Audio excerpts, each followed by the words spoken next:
Good morning, good evening, good afternoon, whatever it is for you. Welcome back to another Division 2 video. My name is Prime. It's Tuesday, so we're gonna check out the vendor reset. I'm gonna fly through there. I'm gonna show you what I think is the best buy or the must buy this week. So without further ado, let's dive right in.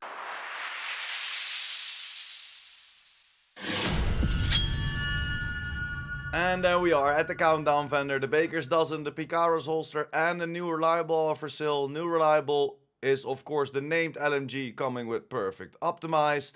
Then the Picaro's holster comes with health and almost 130k armor, but as we know, the Picaro's holster is now unlockable throughout CP4s. Yes, you can get the blueprint right now, so you can keep crafting it however you like, so you don't have to buy the Picaro's holster. Then the Baker's Dozen, of course this is the named M1A, comes with perfect lucky shot. It isn't really the best one out there. And there we are at the White House. Overall, it's not really a great one, but the F2000 is for sale here. This is definitely a must buy because it already comes with damage you target out of cover.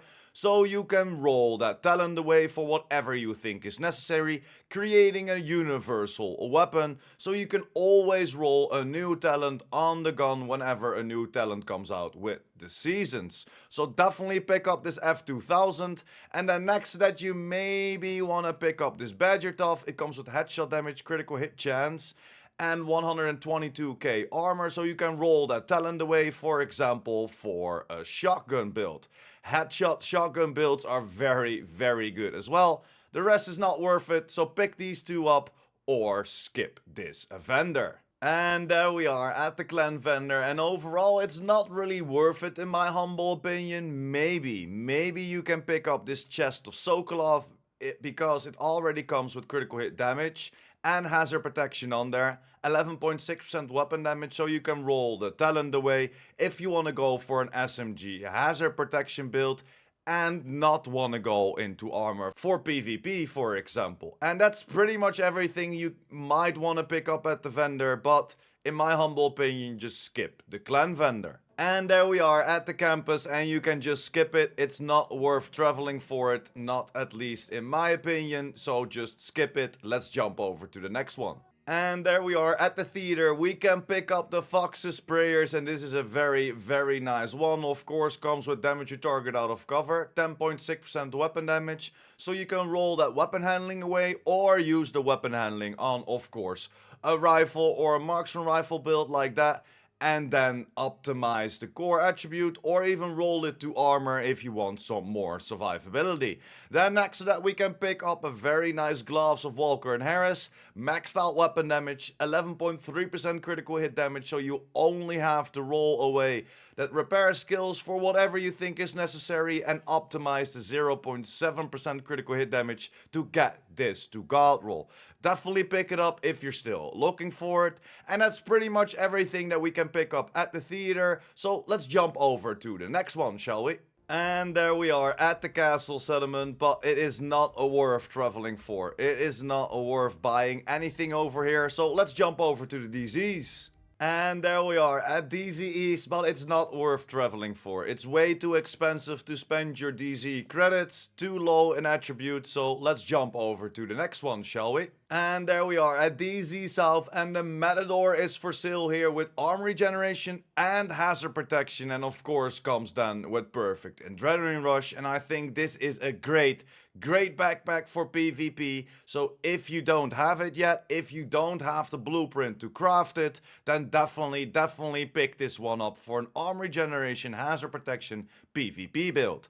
Then next to that, it's not really worth traveling for it, but I have to mention this chest of Yal. Yal is of course DZ exclusive. Yes, this is a DZ vendor, so you need to spend your DZ creds for it, but we can pick up a Yal chest with almost maxed out armor, health, critical hit damage, but then with glass cannon. So I don't think it's gonna be necessary to buy this, and I don't think that anybody is going to buy this, but it is still a worth mentioning piece because it's y'all gear. And that's pretty much it for DZ South as well, so let's jump over to the last one. And there we are at our last DZ, DZ West, and it's not worth traveling for it. So just leave it there and let's see if New York has some better stuff in store for us this week. And there we are in New York, and it's not worth traveling for. Way too low in attributes, even the mods are not worth it. So let's jump over to Roy and hopefully he has some better stuff in store for us. And there we are at the last vendor, and we can pick up a few nice pieces over here, starting with the Super 90. This shotgun comes with pommel already on there, so you can roll that swap speed away for some damage to target out of cover and optimize the rest. Yes, it's gonna set you back, but this is one of the best shotguns and most fun to play around with. Then next up we have two very nice Bellstone pieces, starting with the knee pads, hazard protection and armor regeneration on there, so this is a perfect combo for your tank build, of course. Same as for this holster, hazard protection and armor regeneration, a little bit higher up in the armor as well. So if you want to make a tank build fully hazard protected and of course with some extra armor regeneration on there, definitely pick up these two pieces at Roy. And that's pretty much it. The rest isn't really worth it. So we had a decent Fender reset. We could find that F2000, we could find the Walker and Harris gloves, we could find the Fox Sprayer's knee pads, and then of course within PvP we can find that Matador and of course that piece of y'all gear as well. And then now two pieces of Bellstone and that Super 90. So if this all sounds good to you, check it out. Let me know in the comments down below what you picked up and what you're building towards. I would love to know all the new builds that you are rocking right now with TH20 update. But that's it for me today. Thank you very much for sticking until the end. If you liked the video or helped you out in any way or form, make sure to like this video. And of course, if you're new here, you want to be updated about the Division 2, the Division universe and the future Division 3 because it is announced, make sure to hit that subscribe button as well. And I will see you in the next one. PurePrime out.